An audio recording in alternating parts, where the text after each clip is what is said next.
Hi everyone, स्वागत है आपका हमारे यूट्यूब चैनल पे। आज हम लोग 5 जनवरी के करंट अफेयर को पढ़ेंगे। यह फुल पत्ती क्लास रिवीजन है। तो क्वेश्चन फर्स्ट है, हाल ही में न्यू स्पेस इंडिया लिमिटेड ने GSAT-20 को किस रॉकेट से लॉन्च करने की घोषणा की है? तो इसको फॉल्कन 9 रॉकेट से लॉन्च करने की घोषणा की है। फॉल्कन 9 ये किसकी है? स्पेस एक्स की है फॉल्कन 9। और GSAT-20 या इसी को GSAT-N2 दोनों कह सकते हैं इसको। और ये भारी संचार उपग्रह है, हाई इंटरनेट स्पीड के लिए इसको इस्तेमाल किया जाएगा और स्पेस एक्स से लॉन्च ये किया जाएगा। स्पेस एक्स इसको फॉल्कन 9 को लॉन्च करेगा और ये भी हैवी रॉकेट है, मतलब ये भी बहुत भारी रॉकेट है फॉल्कन 9। अब हम लोग एक्स्ट्रा फैक्ट भी देखते चलेंगे क्वेश्चन के साथ में। तो हाल ही में 8वीं बार बैलन डी'ओर पुरस्कार से किसे सम्मानित किया गया है?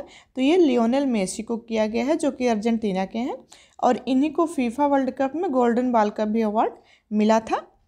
हाल ही में 31 अक्टूबर 2023 को समाप्त हुए मेरा माटी मेरा देश अभियान का संबंध किससे है? तो किस मंत्रालय से है? तो ये संस्कृति मंत्रालय से है। हाल ही में यूनेस्को के सृजनात्मक शहरों की सूची में किसे शामिल किया है?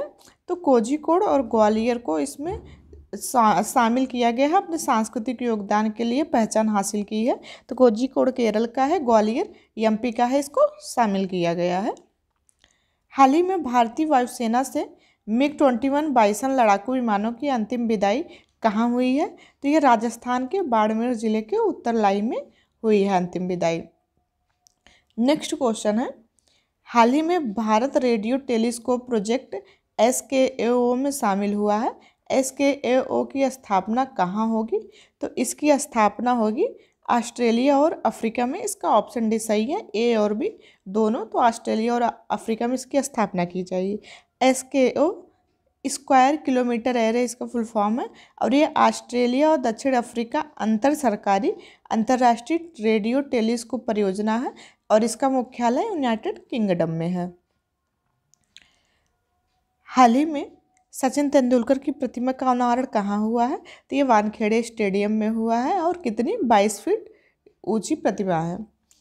और पहले AI सेफ्टी समिट 2023 में कौन सा समझौता किया गया है? तो ये ब्लेचलेस घोषणा किया गया है यूनाइटेड किंगडम, जिसका उद्देश्य क्या है? AI सुरक्षा पर वैश्विक सहयोग को बढ़ावा देना इसका उद्देश्य है। और ये पहला AI सेफ्टी समिट है।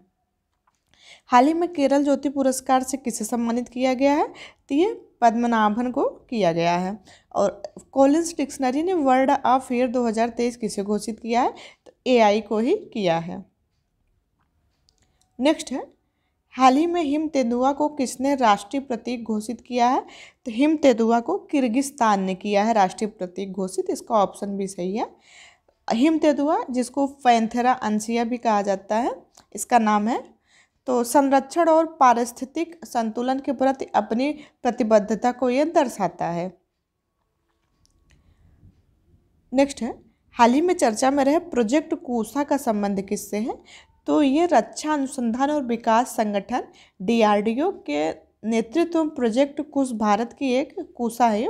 कूसा भारत की एक महत्वाकांक्षी रक्षा पहल है, जिसका उद्देश्य वर्ष 2028-29 तक लंबी दूरी की अपनी वायु रक्षा प्रणाली विकसित करना। तो ये जो है पूरे सिस्टम को ही विकसित करेगा वायु रक्षा प्रणाली के। तो ये प्रोजेक्ट कूसा है, DRDO है। इसकी स्थापना 1 जनवरी 1958 को हुई थी, DRDO की स्थापना। और इनकोर ऐप ये किससे संबंधित है? तो इनकोर ऐप और सी विजिल ऐप ये दोनों भारतीय निर्वाचन आयोग से संबंधित है। और चीन के बेल्ट और रोड परियोजना के अलग होने की घोषणा किसने की है? तो फिलीपींस और इटली ने की है। क्या की है? चीन की बेल्ट और रोड परियोजना से अलग होने की घोषणा की है। नेक्स्ट है, हाल ही में छात्रों के प्रदर्शन का समग्र मूल्यांकन करने के लिए गुणोत्सव 2024 किसने प्रारंभ किया है? तो ये असम ने प्रारंभ किया है। इसका ऑप्शन है सही है, असम। तो व्यापक राज्यव्यापी मूल्यांकन कार्यक्रम है, जिसका उद्देश्य 35 जिलों के 43,498 सरकारी स्कूलों में पढ़ने वाले लगभग 40 लाख छात्रों के प्रदर्शन का मूल्यांकन करना है। इसमें एनएमडीसी लिमिटेड ने किस देश में अपनी पहली सोने की खान प्रारंभ की है? तो ये ऑस्ट्रेलिया में की है। किसने की है? एनएमडीसी ने की है, एनएमडीसी लिमिटेड ने की है। और भारत के मुख्य सूचना आयुक्त पद पर किसे नियुक्त किया गया है? सीआईसी, तो ये श्री हीरालाल सामरिया हुए हैं। भारतीय नौसेना के प्रोजेक्ट 15B के तहत कौन सा अंतिम युद्धपोत लॉन्च किया है? तो ये सूरत है। हाल ही में चर्चा में रही वैश्विक बोगोटा घोषणा का संबंध किससे है? तो रिवर डॉल्फिन से संबंधित है। डॉल्फिन डे कब मनाया जाता है? तो 5 अक्टूबर को मनाया जाता है। नेक्स्ट है, हाल ही में देश में पहली बार मल्टी स्पोर्ट्स बीच गेम्स कहाँ प्रारंभ हुए हैं? तो ये प्रारंभ हुए हैं यूटी है दीव, यहाँ पे ये प्रारंभ हुए हैं। क्या है? देश की पहली बार मल्टी स्पोर्ट्स बीच गेम्स है, ये बहुत इम्पोर्टेंट है। नेक्स्ट है, सुल्तान जोहार कप 2023 में भारतीय हॉकी टीम ने कौन सा पदक जीता है?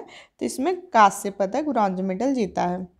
हाल ही में वायु गुणवत्ता की निगरानी के लिए आत्मन उत्कृष्टता केंद्र किसने लॉन्च किया है? तो आईआईटी कानपुर ने किया है। भारत की 100% एफडीआई प्राप्त करने वाली पहली रक्षा कंपनी साव है। हाल ही में पहली बार T20 सैयद मुश्ताक अली ट्रॉफी किसने जीती है? तो इसको पंजाब ने जीता है और पहली बार जीता है।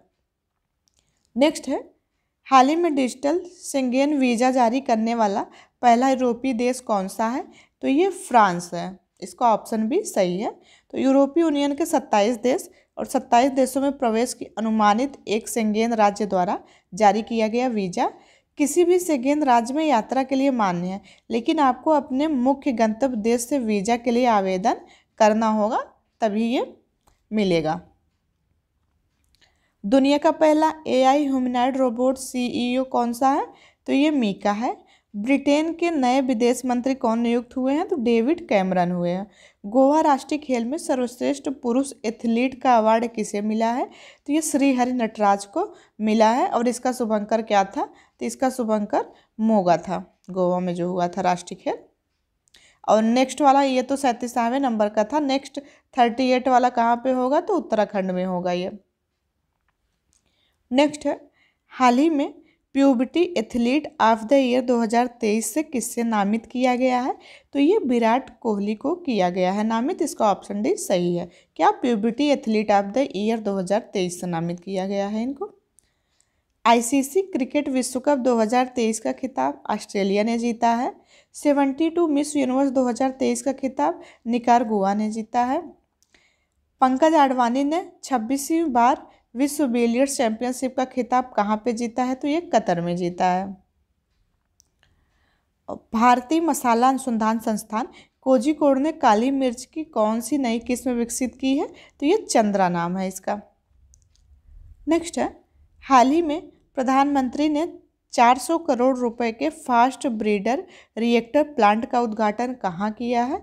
तो ये किया गया है तमिलनाडु में। किसका? फास्ट ब्रीडर रिएक्टर प्लांट का उद्घाटन। नेक्स्ट है, हाल ही में गुजरात सरकार ने किसे राज्य मछली घोषित किया? तो घोल को किया है। सर्वश्रेष्ठ कॉमेडी श्रेणी में अंतर्राष्ट्रीय एमी पुरस्कार जीतने वाले पहले भारतीय वीरदास है। तो एमी पुरस्कार कॉमेडी श्रेणी में मिला है ये वीरदास को। नासा इम्पैक्ट प्लेनेट पुरस्कार किसे मिला है? डॉक्टर सुजीत राय को मिला है। 21,500 फीट की ऊंचाई से हेलीकॉप्टर से छलांग लगाने वाली दुनिया की पहली महिला शीतल महाजन है। नेक्स्ट है, हाल ही में मोटे अनाजों के उत्पादन को बढ़ावा देने के लिए रानी दुर्गावती श्री अन्न प्रोत्साहन योजना प्रारंभ करने की घोषणा किसने की है? तो ये एमपी मध्य प्रदेश ने की है। इसका ऑप्शन डी सही है। किसकी घोषणा की है? रानी दुर्गावती श्री अन्न प्रोत्साहन योजना की है। मोटे अनाज के उत्पादन को बढ़ावा देने के लिए ये किया गया है। न्यूयॉर्क में स्थित वैक्लेव हैवेल सेंटर ने पहला lifetime distinguished the peace award किसे प्रदान किया है? तो सलमान रुश्दी को किया है। विश्व के पहले 3D मुद्रित मंदिर का अनावरण कहाँ हुआ है? तो ये तेलंगाना में हुआ है। ये पूछा भी जा चुका है पेपर में। हाल ही में भारतीय तटरक्षक बल ने 9वां राष्ट्रीय प्रदूषण प्रतिक्रिया अभ्यास नेट पोलरेक्स कहाँ आयोजित किया है? तो ये वादिनर गुजरात में किया गया है। नेक्स्ट है, नेक्स्ट, खेलो इंडिया पैरा गेम्स 2023 के पहले संस्करण का शुभंकर क्या था? तो उज्ज्वला ये गौरैया है, यह इसका शुभंकर था। UNFCCC का COP 28 सम्मेलन किसकी अध्यक्षता में प्रारंभ होगा? हो चुका है ये, तो ये UAE की अध्यक्षता में हुआ है। COP 28 हुआ है और COP 29 जो होगा वो बाकू अजरबैजान में होगा। टेनिस का वर्ल्ड डेविस कप 2023 का विजेता कौन है? इटली है। तो टेनिस का वर्ल्ड कप कौन सा है? डेविस कप है और इसको जीता किसने है? विजेता 2023 में इटली रहा है। हाल ही में चर्चा में रही निर्माणाधीन सिल्कयार्ड सुरंग का संबंध किससे है? तो ये उत्तराखंड से है, जहाँ पे मजदूर फंसे हुए थे 41, वो वही सुरंग है, सिल्कयार्ड सुरंग। 54वें भारतीय अंतर्राष्ट्रीय फिल्म महोत्सव में सर्वश्रेष्ठ फिल्म का गोल्डन पिकॉक पुरस्कार किसे मिला है? तो ये एंडलेस बॉर्डर को दिया गया है। तो ये थे 5 जनवरी के करंट अफेयर का रिवीजन। अगर आपको ये वीडियो अच्छी लगी हो तो वीडियो को लाइक करिएगा। चैनल पे आप नए हैं तो चैनल को सब्सक्राइब करिएगा। इसकी PDF आपको टेलीग्राम पे मिल जाएगी, जिसका लिंक वीडियो की डिस्क्रिप्शन में दे दिया जाएगा। मिलते हैं नेक्स्ट वीडियो में। Thank you.